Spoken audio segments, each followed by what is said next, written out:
Eatman, hey Dak, this is your new look Cowboys.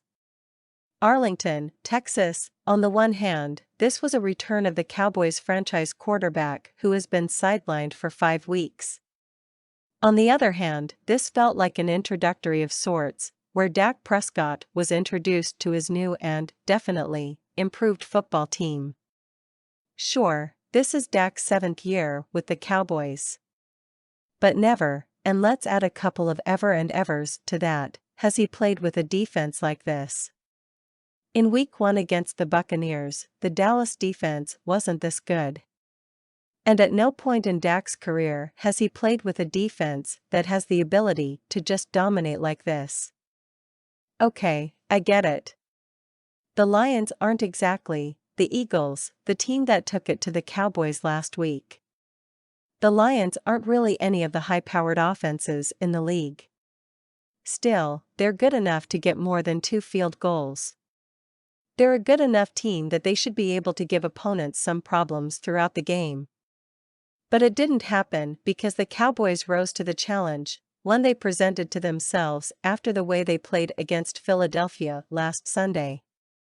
Let's be honest, it had to be something astronomical to overtake Dak's return as the storyline of the game, but that's what happened.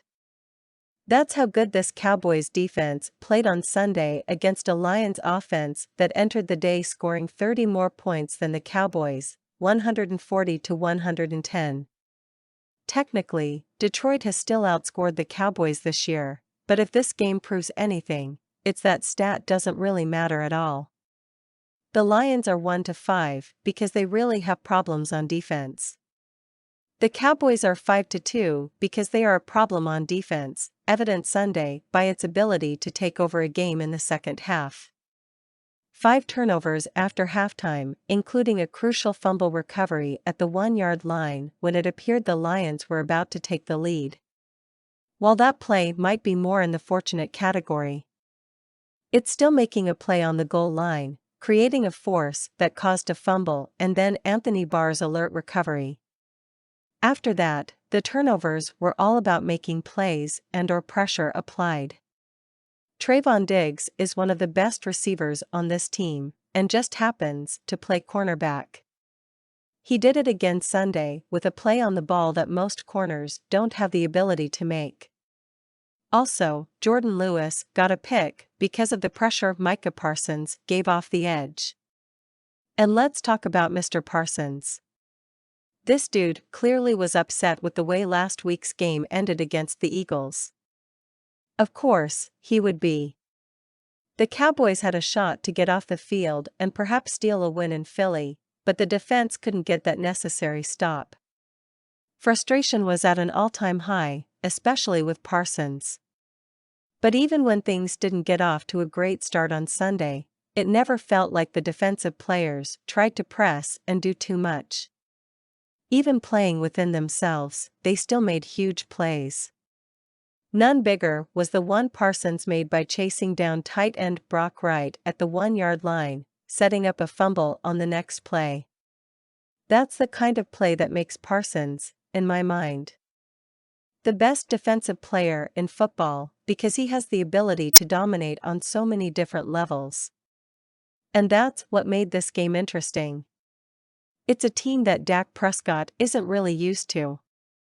Okay, he's had a front row seat for the last few games with Cooper Rush filling in at quarterback. Dak knew the defense was carrying the team through the 4-game winning streak. But it's one thing to be on the sideline and another to be in the middle of it. This is something that he's going to get used to. Maybe he figured it out in the second half of this game. There will be some games where 3 points in the first half is going to be a problem. But more often than not, with this defense, the game will still be reachable even after a half like that. That style of football will put more emphasis on running the ball, throwing it away when there's pressure, maybe punting instead of going for it or kicking long field goals.